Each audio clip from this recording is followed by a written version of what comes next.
supernatural universe, surreal movies or whatever, science fiction or whatever.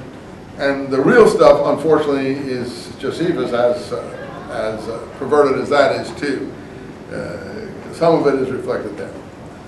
Well, never mind. So Peter goes back to Jaffa. So what have I done? I've just tried. I can't figure out this episode, except I think it has something to do with the problems between Jews and Samaria, in which crucifixions took place at Lydda. The Talmud says that the Messiah was crucified at Lydda.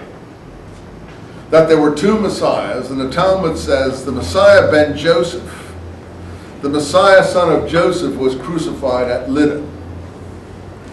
Now Joseph is also a name for the north. That is, Samaria is Joseph. Why is that Joseph? Because Joseph's portion was double portion, and he had Ephraim and Manasseh, if you may remember, and Joseph is often a pseudonym for the northern tribes because they're the two strongest northern tribes, and the south is Judah, which has nothing to do with Joseph. So Joseph is often a name for the north, and so if the Talmud says there are two Messiahs, one a Messiah ben Judah and the other a Messiah ben Joseph. Ben is the Hebrew word, like in Arabic, Ibn, son of. A Messiah the son of Joseph and a Messiah the son of Judah. Well, there we get the connection with the Christian Messiah. Jesus is a Messiah ben Joseph. I can't penetrate these things any further than I'm trying to do for you. But I think the connections are there, and I don't know what one finally makes of them. But certainly, and I've gone this far, the Samaritan Messiah would have been known as the Messiah ben Joseph.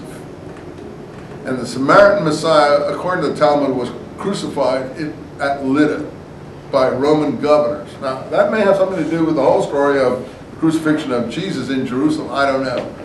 However, that's beyond my ability to penetrate as far as I can go.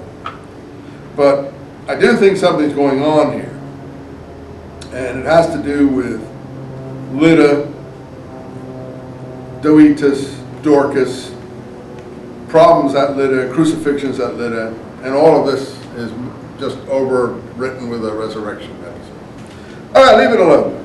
You decide. And it became known throughout all of Jaffa, and many believed. That's the glue then, line 42. We're back to moving the story along. Many believed, and on we go to the next episode. Right? This is a sort of a Hellenistic novel, right? And that's why I think it has a lot in common with the Pseudo-Clementines, which is also a Hellenistic novel.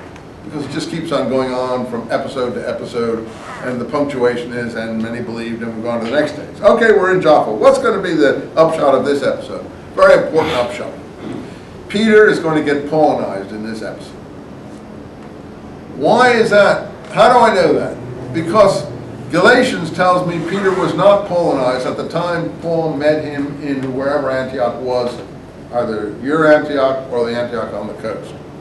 I think it's Edessa. I think it's the Syriac Antioch, as I keep telling you. I think that's where things were happening. That's where Paul's community is functioning. That's where the famine relief emerged from. That's where Queen Helen and her son sent the famine relief from. That's the place where everything's happening. That's where the Holy Shroud comes from, and so on and so forth. So Edessa is a key thing, and if you can penetrate the traditions of your people, we'll learn more about it, but I'm not sure they probably have it too precise anymore either, since a lot goes through oral transmission and gets garbled. So we can't say what they're even, basing their legends on, because they're using the Orthodox literature too. That's for this young lady's benefit, because she hasn't been here a couple of times, and we miss her because we know she's a big Syriac defender, and we don't want to leave her out.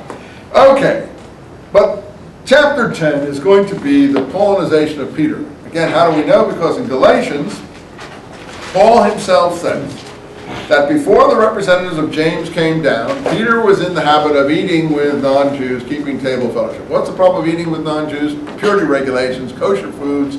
Also, did they take a bath after they had their period?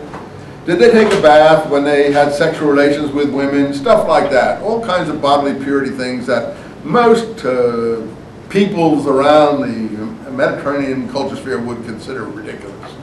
But people from Palestine East, Persia, Hindus, make a big thing of that kind of purity stuff. And now, of course, the pendulum is swinging back. Everyone is frightened to death of blood now. So we're back to a period where the Hebrews' horror of blood and fear of blood anyway is perhaps the taboos involved were justified. They didn't know how to deal with it. They didn't put on rubber gloves, and you don't go to the dentist and she does your teeth and she's got rubber gloves and all that stuff on anymore. All they said was keep them outside the camp. We don't have any blood here. They were frightened of blood. Blood in animals, they drained it out until there was nothing left, and stuff like that, and all that sort of thing that we now are learned that it could be a problem. I think they knew that these things were problems. They didn't have the scientific information on how to deal with it, so they just made taboos around it.